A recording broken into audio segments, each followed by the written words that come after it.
Welcome back to the shop. Finally, day 4. It's time to put this crank back in. I got a good crank that's true good. Time to put it back in the bottom end, get the motor in the bike, and start her up for the first time. Alright, I have to coat one side of the case, the batting surface here with Yamabond, Honda Bond, or you can use gasket maker Moto Seal from Permatex. It's the same thing as Yamabond and Honda Bond. Smells the same and everything like that. So I'm going to go ahead and do that. You want to be real liberal with how much you put on. Just make it really nice and thin. It's the best way to do it because it's going to squeeze out through the gaps. So try to, just a thin layer is really all you need. Alright, the whole thing is Yamaha bonded on this side, Honda Bond, Moto Seal, whatever you want to call it. I have to move quick now because this stuff does have a drying time and curing time. I'm going to go ahead and heat this bearing up, but before I do that, let me go get the crank out of the freezer. Okay, got the frozen crank here, sitting right here. All I'm going to do is heat up the inner race. You don't need it too hot, just you don't want to burn it. So I'm gonna run around it in circles here and just put some heat on it. Since the crank is frozen, I really don't need this thing like scorching hot. You don't want to get it red hot, and you don't want to make a hot spot. You just want to get some heat on it so that the crank just slides right on in. Now I don't want to slide it all the way down and bottoming out because I want to give myself a head start to centering the crank once I have the cases together to try to put the cranks close to the center. So I got 2 feeler gauges I'm going to set right here as I slide the crank on. I have them at 1 millimeter, and that's just going to give me, it's just going to make sure that it's only about 1 millimeter from seating all the way down. That should be good enough. Got my feeler gauges. Make sure you put the right end in.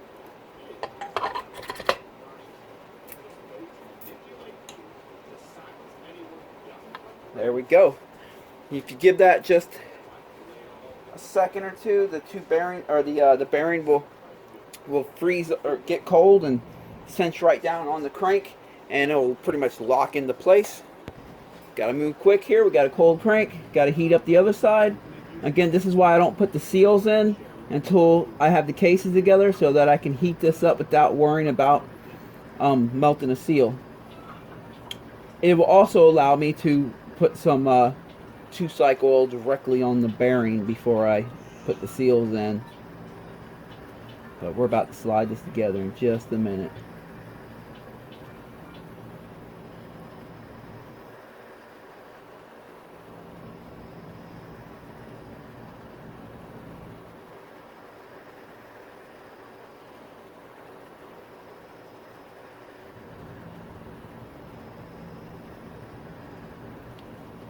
It should be good enough. Set this over here. Hang this over here. Grab my rubber mallet. Alright, here we go.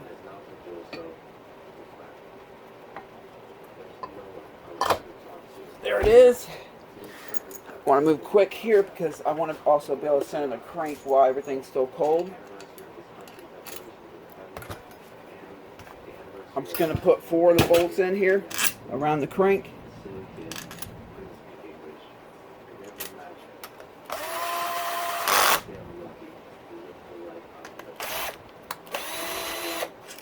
Actually, we'll put this one here.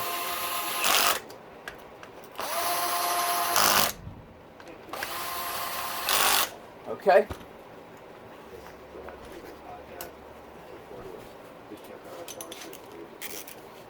Snug them down just a little bit.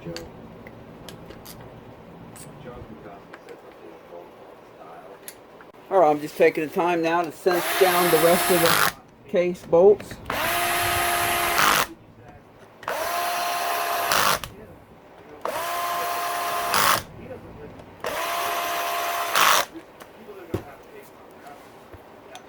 I already tightened these up here around the crank. Now I just have to finish the transmission side. I tighten these by hand. You see how I kind of choked up on the ratchet right here, so I really can't over tighten them too easily, because you can strip these things out. Be careful with that. You don't need them overly tight. Just kind of bottom them out and snug them down pretty good. That's all you got to do. Alright, I want it to slide the crank over a little bit more. I like to get it really centered. Case splitter here, put it on here, and that nice and gently slid the crank over. Alright, then I put the case splitter on the other side, because I end up actually moving it too far. And so let me show you what I got here. 0.75 of a feeler's gauge. It goes in on this side with just a little bit of friction, goes in on this side with just a little bit of friction. So that's perfect. This thing is truly dead centered, and that's good. And I did verify with the cylinder on that is also dead cylinder, so center, so they do have the cylinder dead centered. Alright, and since I did have this crank frozen, they do sweat. So I'm just spraying some WD-40 in here on the holes for the crank bearings, the main bearings, and on the crank. And then I'm just going to flip this thing upside down for a little bit and let that WD-40 just kind of drain out. But that'll keep it from rusting.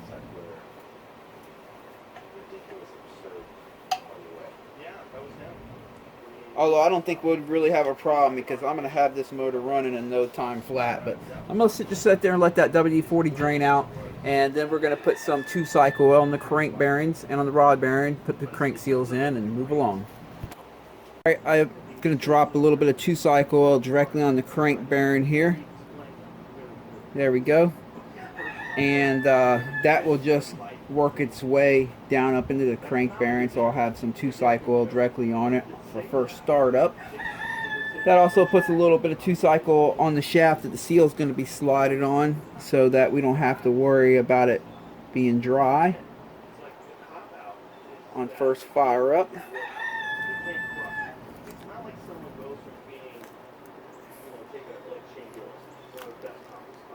Alright, let me grab something to knock that in with.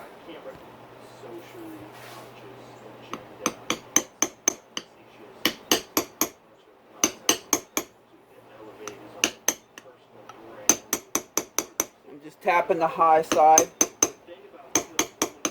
wherever the high side might be at.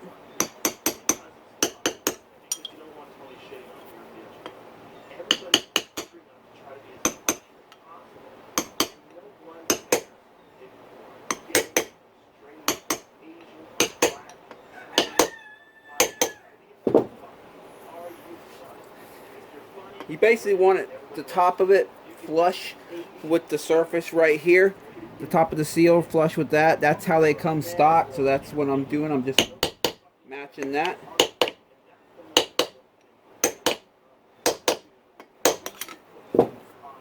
There we go, that's good.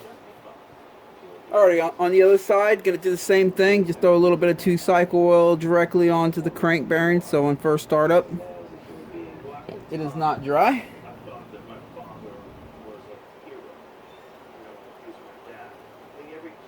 There we go, and then I got some 2-cycle oil here where the seal is going to ride on the crank, so that's not going to burn up on the initial startup. Let me pop this new seal out. Alright, to get the crank seal on, it's no different than if you had to replace this crank seal while the motor was on the bike.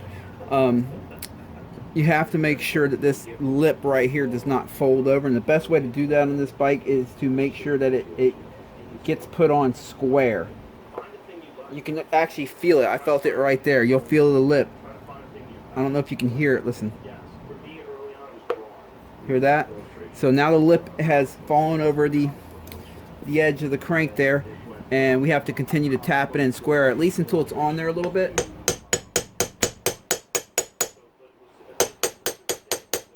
Once I get it on there a little bit more, I guess, I'll use a punch.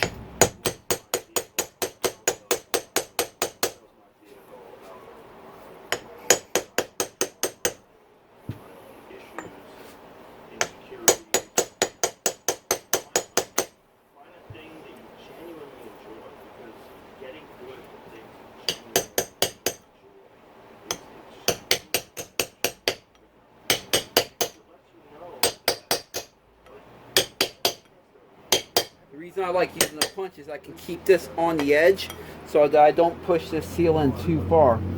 So I'm trying to match where they had it at stock, which they had it just matching that edge. So it looks like that's it. Yeah, let me give it a nice little tap right here. Yeah, that's it. All right. Okay, before I can put the holders in that lock the crank seal in and keep it from walking out, I need to put the shift detent spring. Now remember I mentioned the shift detent mod. I'm going to run through this real quick. Stock, this is the spring right here. Stock, you see that hole right here? Right there, that's where the spring goes onto, and it latches to here. So it hooks up in stock form right there, and it latches onto this thing right here, like that. What the shift detent does, the spring, is when you make a shift, your foot doesn't complete the shift, it initiates the shift. And I'll show you a little bit later when I have the transmission more put together. But when you shift it, it moves this shift drum on the cam here to just over the next hump, and it won't complete that hump until the dogs inside the transmission line up, and the shift force can slide it completely in. The dogs line up, and then it can slide it in. When it's capable of sliding in, that's what this spring does right here, is it completes the shift for you. So when you shift it, you get it. You just initiate the shift. This spring completes it for you. However, the spring, in my opinion, is undersprung in stock condition, and sometimes it can hang right in the middle and not complete it, and that's when you get your false neutrals. Also, if you're trying to slip shifts in real quick, there can be a little bit of drag when you're trying, on the transmission parts, when you're trying to shift it in real quick while you're still under a little bit of power. And this spring's not really strong enough to do that, and it causes slower shifts. But if you can increase that spring pressure, you will increase how quick the transmission shifts, and you will lower down the amount of false neutrals you get by a significant amount. Now, obviously, the best way to do that is to find a spring that would fit this and is stiffer, but I haven't found one yet, and I was just looking for a quick fix. So what I've done is you see right here that little groove. All I did was, and I'll put a link down in the description below to another video where I actually explain it a little bit better, and I showed you where I just slightly cut a little groove right there on the bottom side. So now the spring is going to, if I can get it out here, instead of it going in that hole, I'm going to hook it up on top of the spring right there, above, so it's below the hole, which will stretch the spring out further. So let me get you up in here. Instead of hooking it up in that hole, I'll be hooking up in that groove right here that I cut into above the hole. The grooves, the little groove above the hole, and that will extend the spring out a little bit further and make it a little bit stiffer. And you will feel that it will shift quicker. You'll feel a more positive shift when you shift. You'll feel more of a click, and you'll know that you completed your shift. So it's not like transparent shifts, and you almost wonder, did the shift complete, and you don't really know until you let your clutch out. You'll know, and it feels good. And trust me, there's not a race bike out there that they don't increase the shift detent spring pressure. Not a brand or a race bike out there that I know of.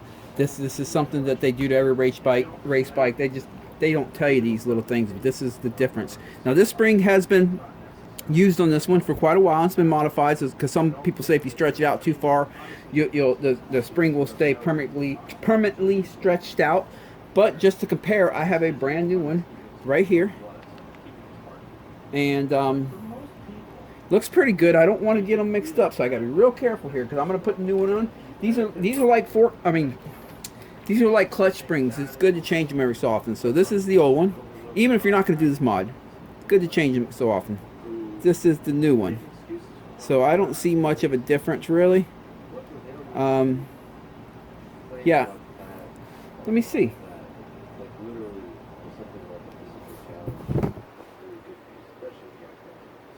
Yeah, looks good.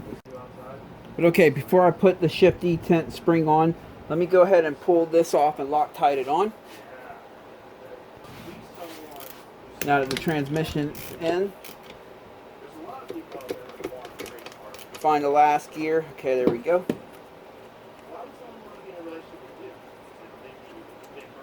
Let me clean the oil off this.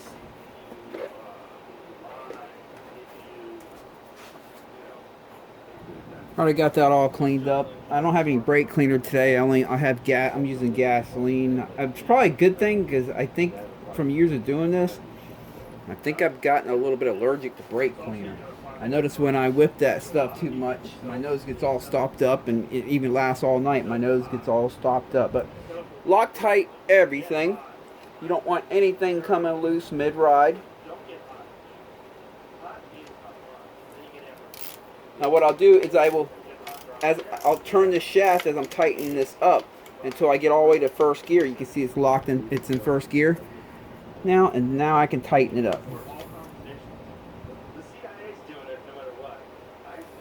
There we go. And now let's get the shift detent spring on.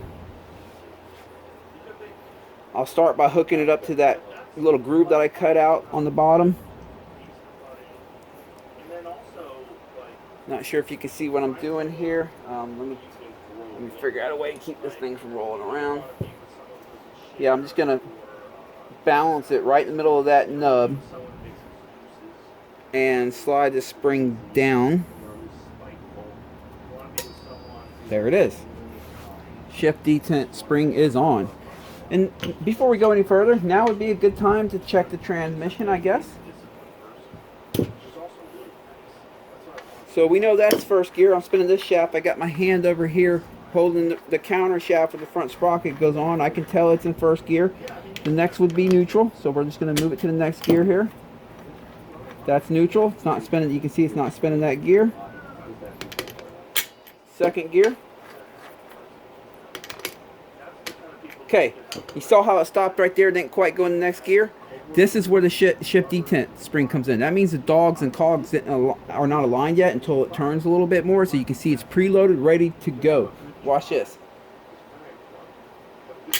There you go. And that's why it's important to have a good, firm shift detent spring. That's what's going to complete that shift for you. There's the next gear. And then here we go again. Watch this. Ding.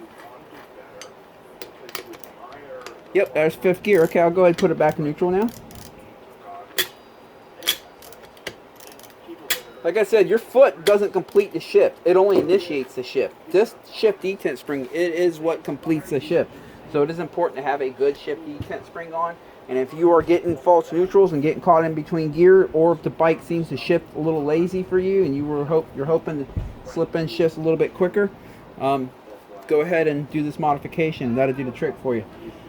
Alright, a lot of talking. Time to move on. We have to put this on here. So I'm going to Loctite these two.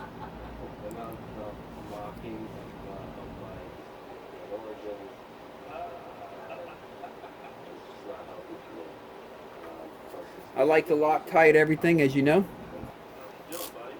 because there's nothing worse than something coming loose inside your motor while you're out riding. Especially if you ride tracks with jumps and stuff, you don't want anything ever coming loose in your motor.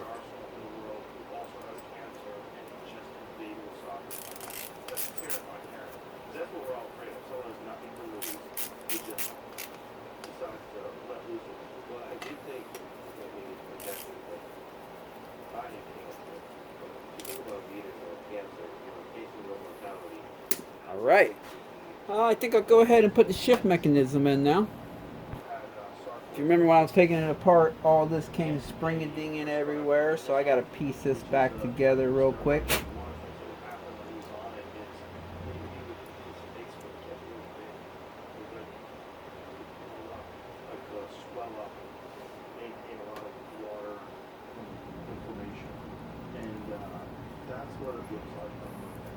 Then I have to figure out how it goes into here while I'm holding these springs together.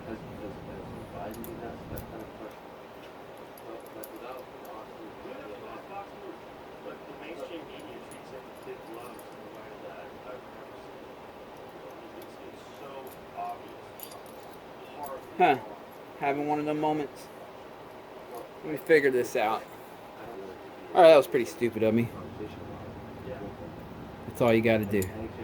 Then I can let go of these right here. Hold it all together. Slide it over this. Wow, that worked out perfect.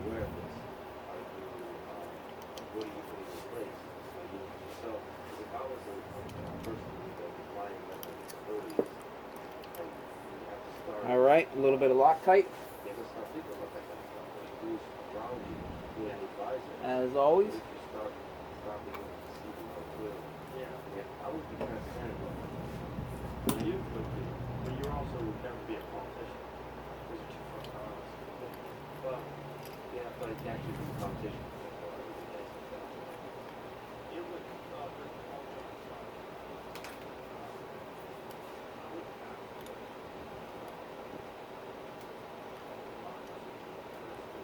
There we go. And tighten these down. Go ahead and slide the shift shaft in. Make sure you got the washer down here on this end.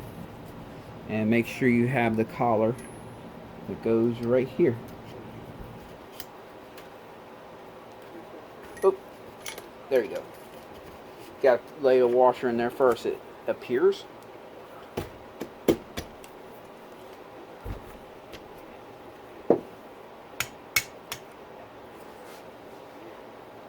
There we go. Alright, let's test how that works. Alright, hook the shifter up on the other side here.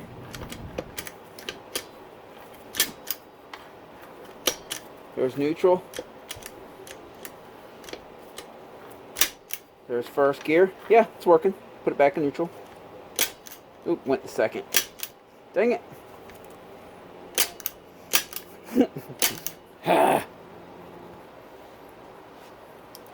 Alright, might as well put the Kickstarter mechanism in. Make sure you keep that washer on there.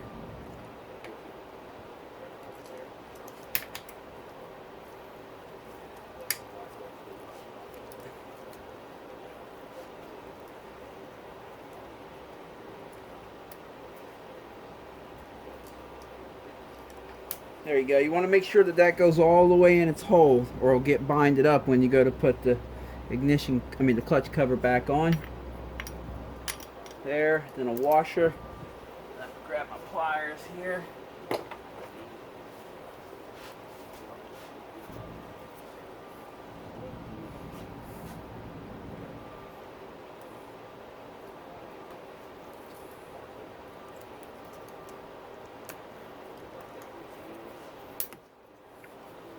Alright, that's in place. Looking good. Alright. And next, I guess, will be the main crank gear here. I had all these in a zip tie so I wouldn't forget the arrangement, the order that they go on. So first goes this spacer. Now you can see that spacer has a little bit of wiggle. You see that? I personally, when I go to tighten this down, I like to do my best to try to get that centered out. When I go to tighten it down, it's just an OCD thing, but that's what that is OCD.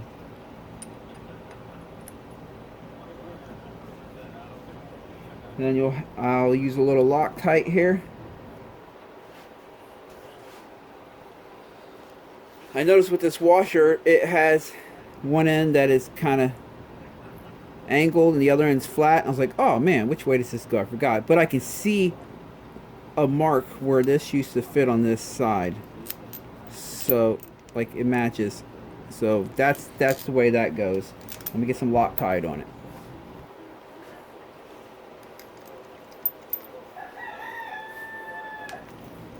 Remember I mentioned about that washer on the other side. I want to try to get it centered out. So I'll put a little bit of friction on it right here by hand, and then I'll sit here and just slide that over until I get that little washer in the back end, what I would consider as center as I can get it by eye. So all I do is I'll just spin the crank slowly and look for the high spot, which I already did. It looks like I have it pretty centered. I'll just sit here and keep pressing it down until I find the high spot. Oh, check that out. I got it. See the washer? All you got to do is look down in here at the washer right here. Watch this. Oh, focus.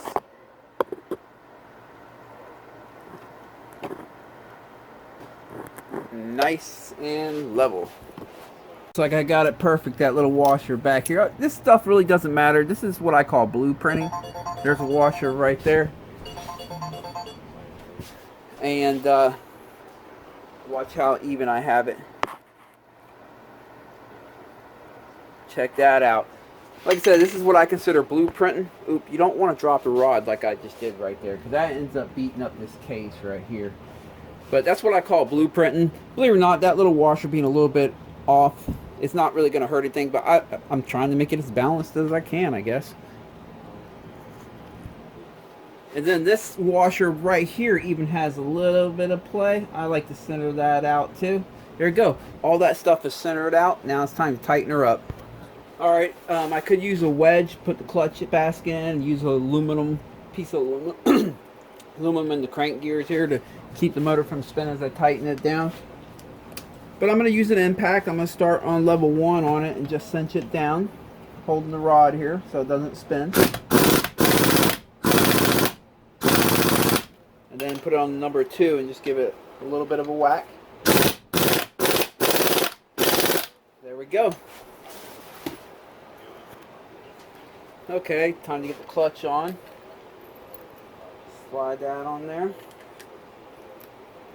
Get this bearing in there.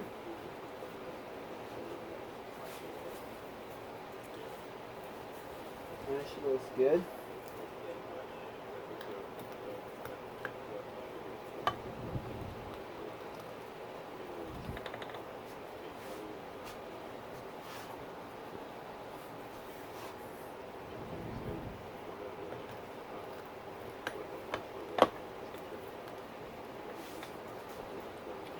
Okay. Then there's this washer right here. Let me wipe that up on this rag.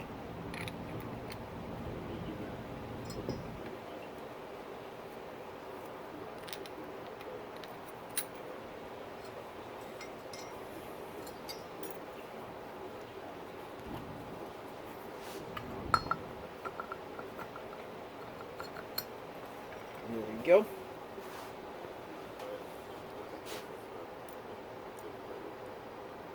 Uh-oh. That's for the front sprocket. I thought I had a new one of these. Let me see. Oh, thank God I do. Woo! Because that thing, it's past its service point.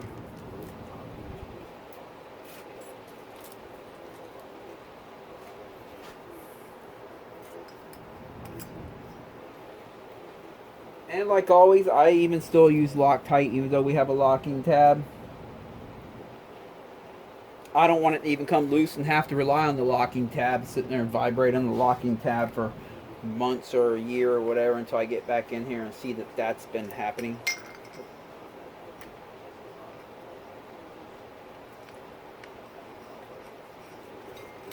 Alright, let me get a socket for that. Now these are pretty fine threads, and this nut is not that fat. So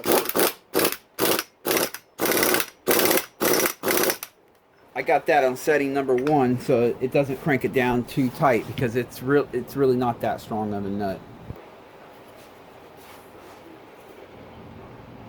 I'm going to choose to bend this one over.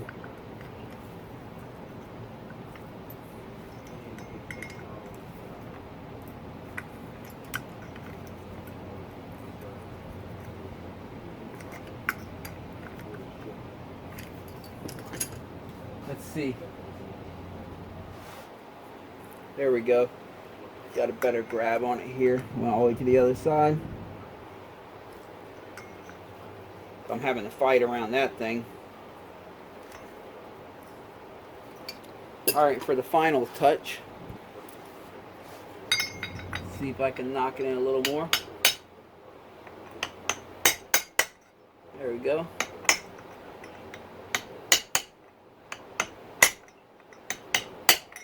Alright, that's in place. Check it out.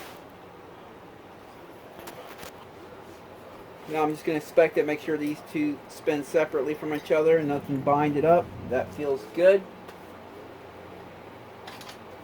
Go ahead and get this doohickey deal in and wipe that up.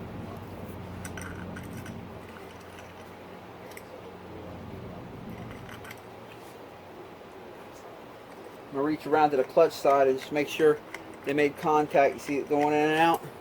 So that's good. Now it's time to put the clutch plates in. Pretty simple here.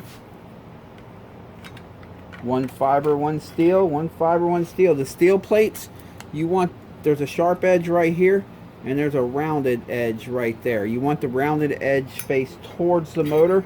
That'll help ease engagement when you let the clutch out. Allow it to slide tight and while it's under power. So you'll get more solid grab when you're letting the clutch out while you're under power. You just stagger them. Make sure the rounded edge on the steel plate is always faced towards the motor.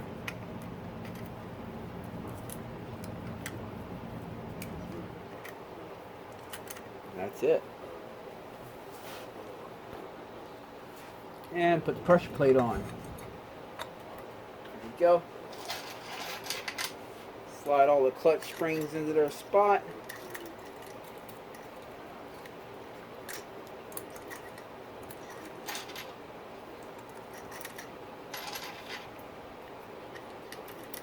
You have to be careful when you're tightening up these clutch springs.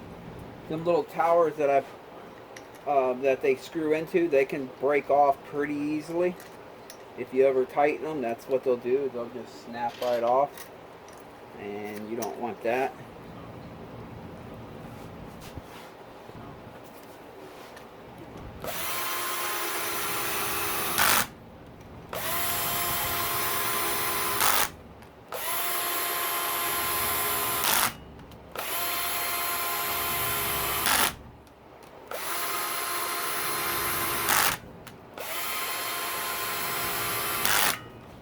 Like I said, you don't want to over tighten these. I'm going to just hold the clutch basket with my hand and just tighten it down by hand. You don't have to use Loctite on these. The spring pressure kind of acts like a Loctite. As long as they're bottomed down like this by hand, they'll generally stay in for life.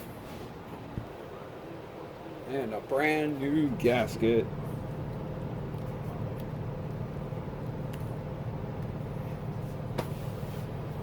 Alright, put the clutch cover on now.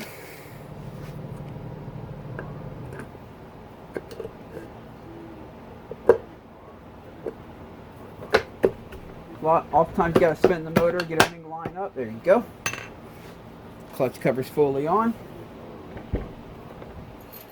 Put all these in here. Just like the case bolts, you can usually figure out which bolts go where because they'll all stick out the same when you have them all in the right hole before you tighten them up.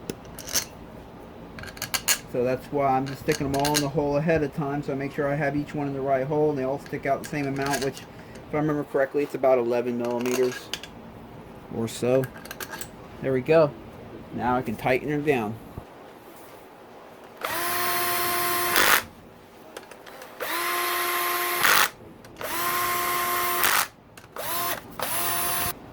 And now I'll tighten her by hand.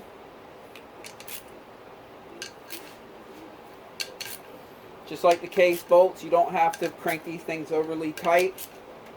Just bottom them out and snug them up pretty good. Any more than that and you'll start stripping it out. You don't want to do that. Yeah, that one's tight. There we go.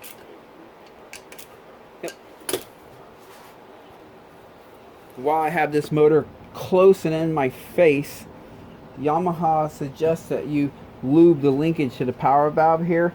Stock, they do come with some grease on them, I have found, but I'm just going to go ahead and lube it up now, so once I get it on the bike I won't have to sit there and do it while it's on the bike. You lube both the bottom and the top one, by the way. And before I forget, let me go ahead and drop a little 2-cycle right on the rod bearing. get it up in there.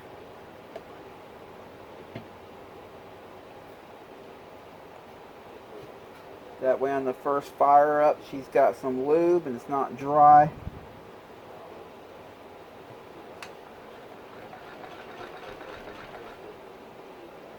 There we go. I'm going to go ahead and put this keyway right in here and knock that into the groove of the crank.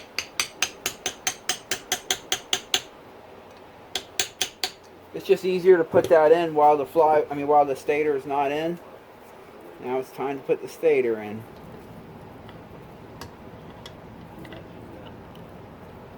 On this bike, I've been running the stock ignition timing. I haven't made any modifications to the ignition timing, so that's what I'm going to do today, is just set it right back to stock.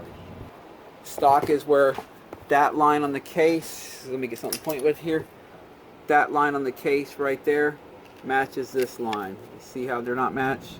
Match, not match, match. So that's all I'm doing here. I use Loctite on the Phillips screws that hold it in, but I also like to make sure I get it good and tight. Don't need these suckers coming loose on me.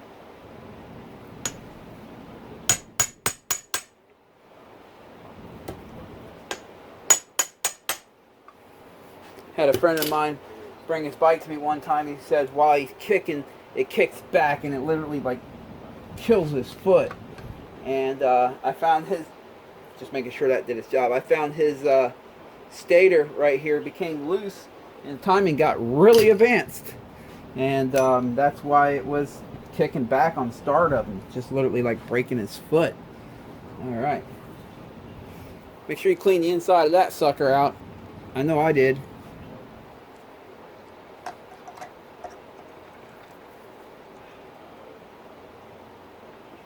There we go. And that's again with everything Loctite.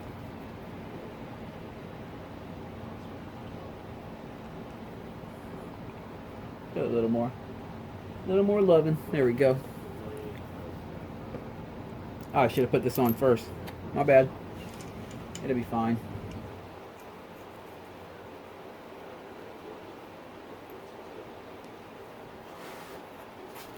And use an impact to tighten it down. I've had people ask me before if an impact can knock your crank off true. I haven't seen it yet. I always make sure the crank can free spin. Like, I don't try to lock the other side up with like a aluminum block in the gears and then use impact. I make sure it can free spin, so all the force is on this half. The other side is just along for the ride. Starting on level 1 here, just to bottom it out, and put it on level 2 to that should be good. Of course, that impact also has a 3, and let me tell you something, 3, gotta strip stuff out. And time to put this sensor back in. Remember, all this stuff goes in the offset hole, not the center hole. As you can see, the sensor for it is offset, that little copper part right there.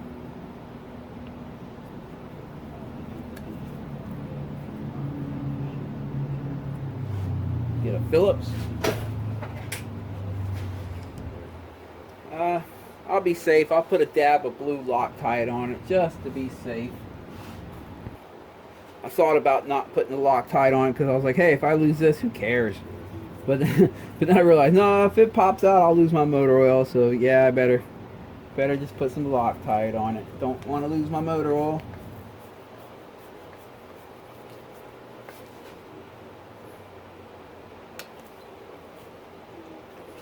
Alright, and put the wire back in this little doohickey deals here. There we go. And the bottom end is complete. Time to get her back in the bike so we can start her up.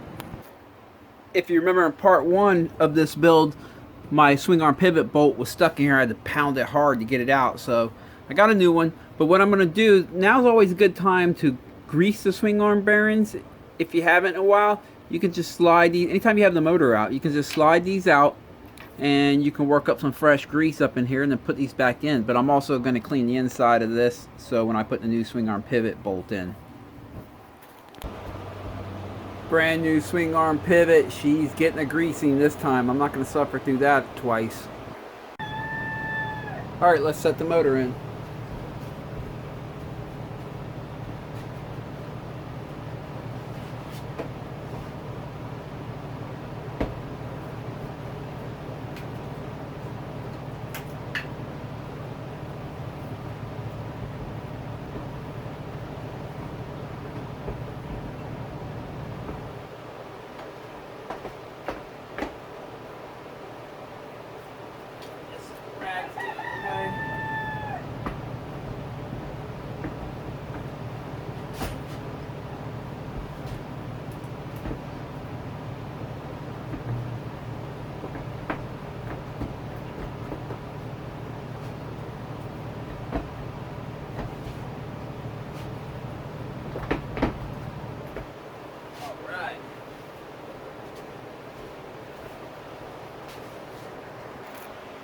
Okay, got the swing arm pivot bolt in and torqued down. Make sure you set the bike on the ground before you tighten that up. Set the bike up on the ground, bounce up and down on it a couple times, and let everything shift to the position that it's going to be under hard hits. And then tighten it up while it's still on the ground. Then I went ahead and tightened up the motor mounts here, got them in. So now I'm going to just go ahead and button up this side of the motor, and we'll go to the other side, and then we'll get the top end on. Alright, this side's all done up. Now let me go do the other side, and then we can get on that top end. Alright, got the right side together, the bottom end and everything, so now it's time to start on the top end. Alright, before I put the cylinder on and stuff, let me go ahead and put the new V-Force reeds on here that I have. And the big question is, do you put the spacer on or do you not put the spacer? The stock reed cage comes with this aluminum spacer right here. And I had a friend that bought some V-Force one time, and he called them asking, do you continue to use the spacer or do you not? And whoever he had on the phone from V-Force didn't seem to know. So that has been the question. However, I noticed what Mitch Payton, when he did Roxon's YZ250 for Red Bull Straight Rhythm, look, you see, we got the V-Force 3 and they have this spacer. So I'm going to start with that, with the spacer. Maybe later on I'll try it without the spacer and see what changes it makes. But for now, since I see that he uses a spacer, and I know his bikes usually run really good, I'm just going to go ahead and use a spacer. And of course, stay tuned, because I will be doing a back-to-back comparison against these and the stockers. And I'm also going to add some Boyson rad valves to the mix. And we're going to see where these three reed pedals stack up against each other. But for now, I'm just going to bolt the V-Force on. There it is. I took my time and I made sure I centered it out the best I could. Because when you loosen these all up a little bit, there's a little bit of wiggle. So you want to try to get everything as straight as you can, so you don't have any huge lips anywhere. And with that spacer on, it relieves the boost port even more in there, so that's pretty cool. And I'm sure the rad valve will do even more, but we'll get down that road when we get there. All right, let me put this YZ250 Pro Light piston together here.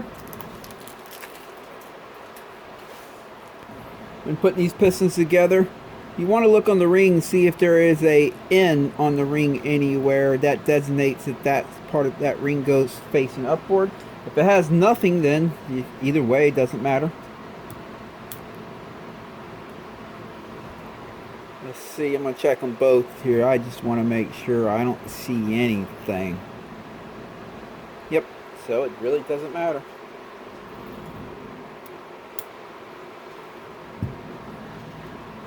And I'm going to go ahead and put one circ clip on now while she is off the bike.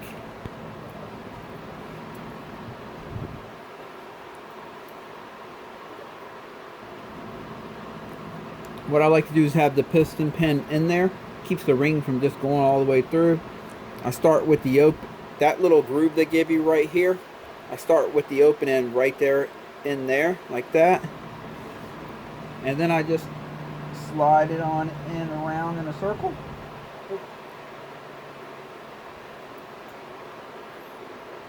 Got to keep your finger on the other side of that piston pin, but there it is.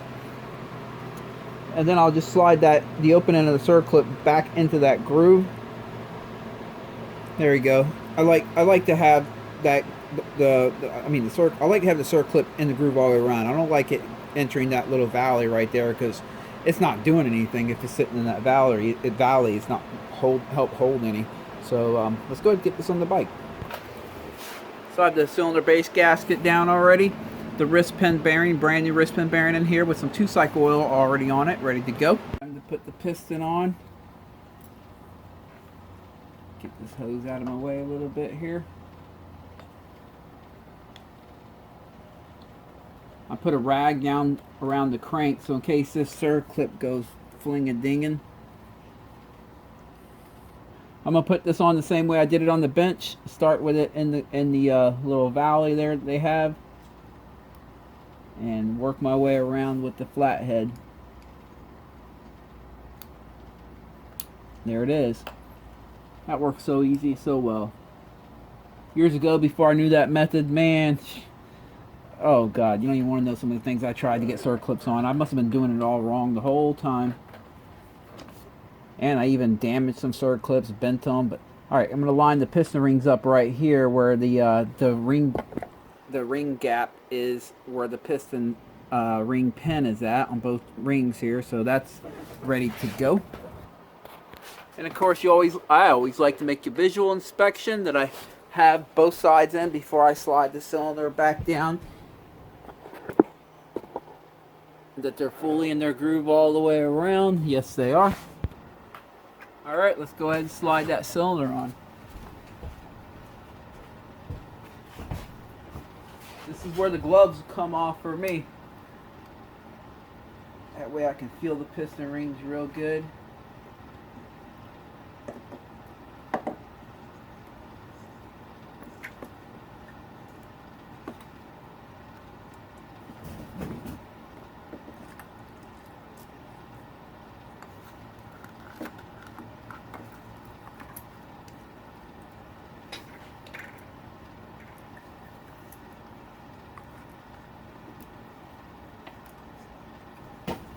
It's just such a big jug.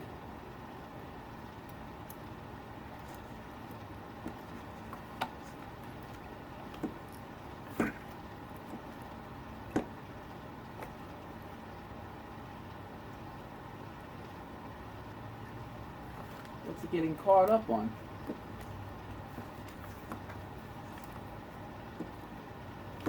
Let's see what's going on here.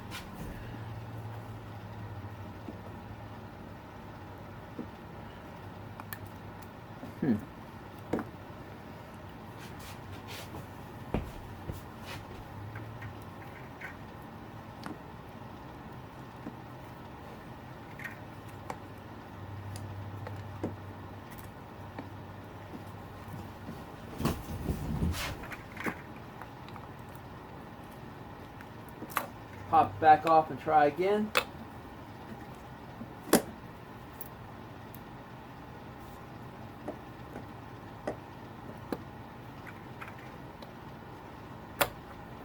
There we go.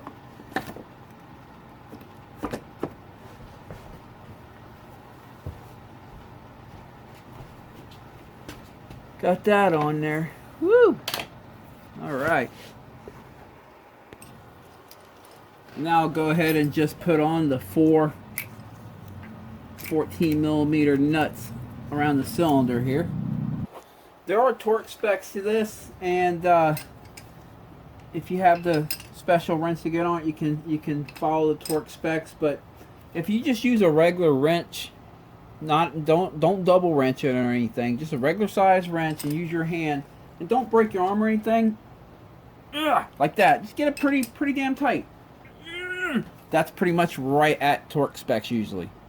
I can say that confidently because I have a twin brother and he did it like this, and then he broke out the torque wrench, and sure enough he found it was pretty much right at torque specs. He's like, man, just use the small wrench and get it pretty firm, don't break your hand doing it, just get it pretty tight, and it's torque specs. So here we go.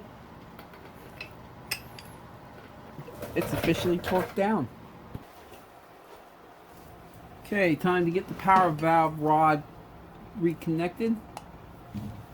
Don't forget to put this little spacer there. You should have to close the power valve all the way, and you almost have to lift this lever up a little bit against this spring pressure to get it on. There it is.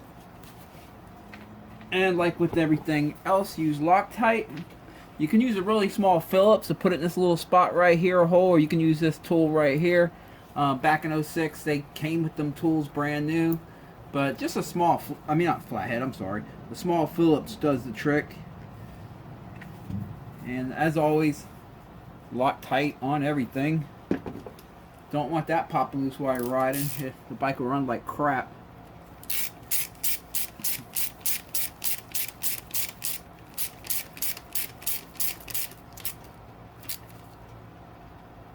There we go. And then we got this little rubber doohickey deal that goes right here. But Yamaha says they use Yamabond up in the corners up here. I guess this thing doesn't do a very good job of sealing. I've seen it even on the brand new bikes, they have it when they're brand new. So I'm just going to go and do that. And let's see. Oh, wrong way.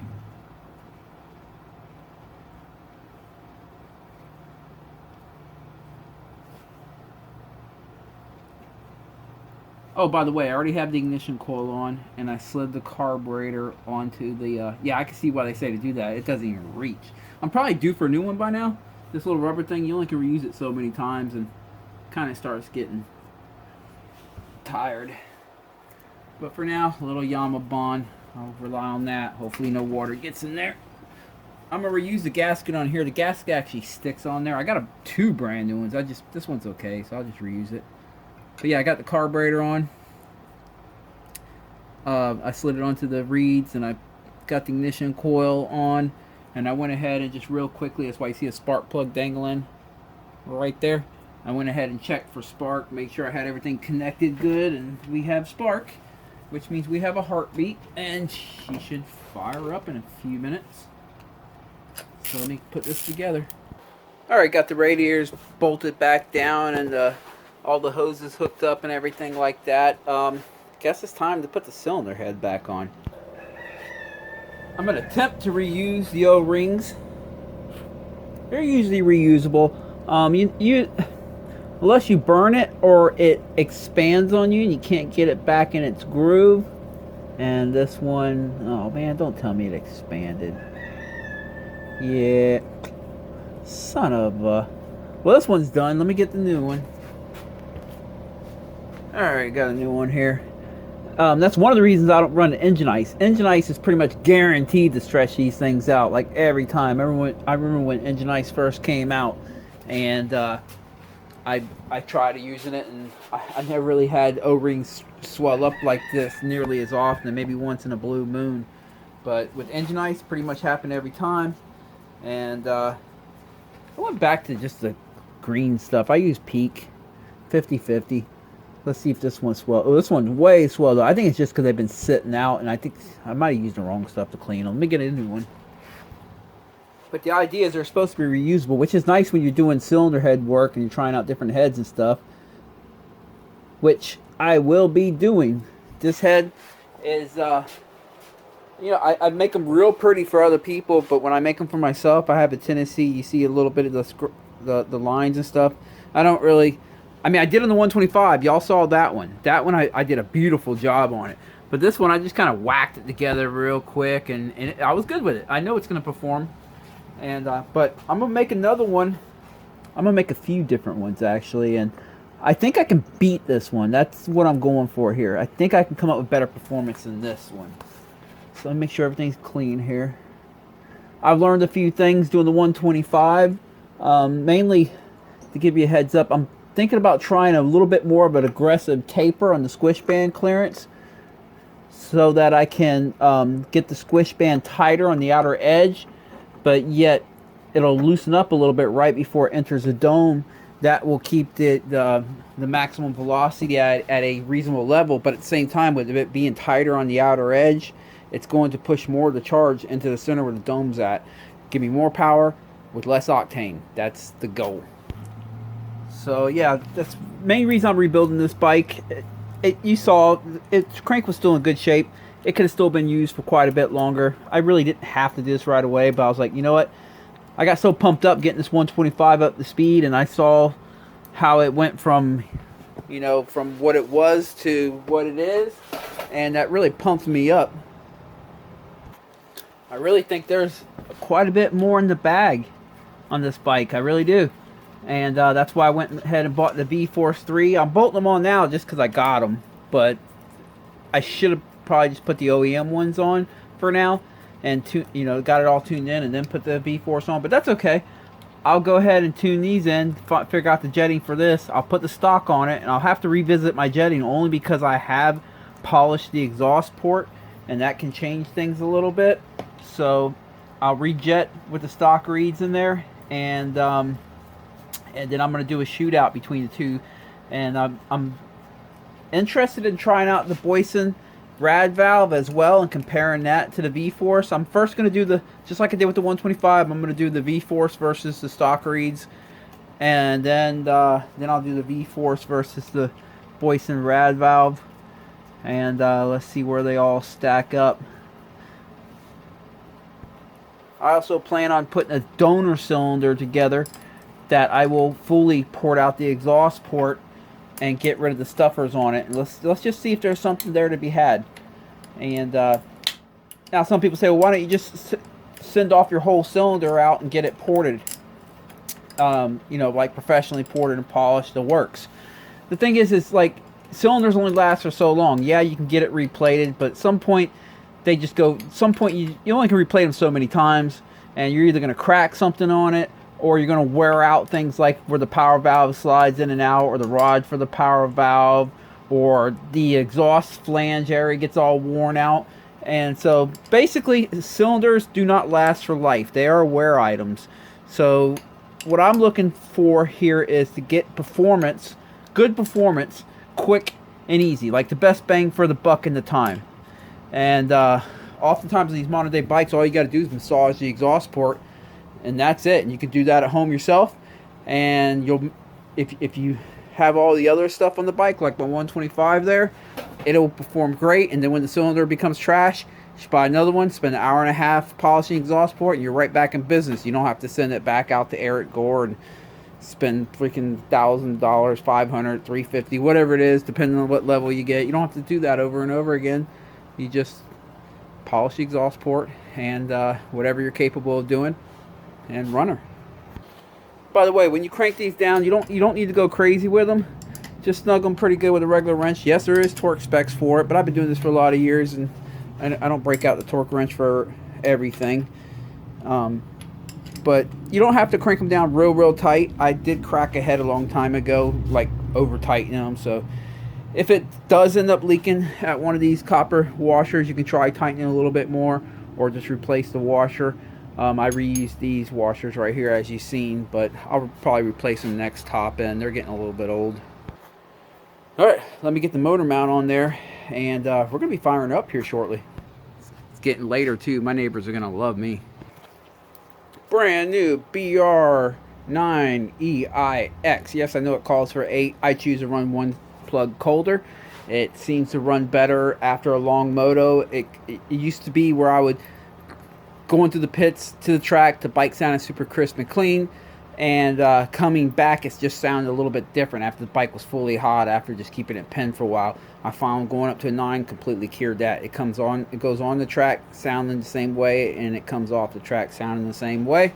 I also do have it planned to try a few different plug profiles out on it, so stay tuned for that. Just see what we can get out of it. On the YZ125, I actually found that the plug that they use in the KTMs, the NGK plug for that, ended up being a winner for that bike. It helped out with the top end pull and everything. So sometimes different profile plugs can make a difference. And so we're going to play around a little bit with that and see where that gets us. That's the plug I'll be testing first, BR9ECMIX. And the one I'm running in the 125 right now is the same plug, but in a 10 version. Holy cow, I think she's done. I had put motor oil in her. put coolant in it. Put the pipe back on there. As you can see, I cleaned up the pipes and she's nice and shiny again. Alright, first startup. Well, got to put some gas in it and throw the fuel in it real fast, and we'll fire up for the very first time. Alright, fingers crossed.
Oh, she's a runner. Let me run her through a heat cycle or two real quick, and we'll give her a few blips of the throttle, make sure the power valve is opening up. Alright, let's start her up, and I have her fully warmed up and done about 2 heat cycles. Let's start her up, rev her out, and make sure the power valve works properly.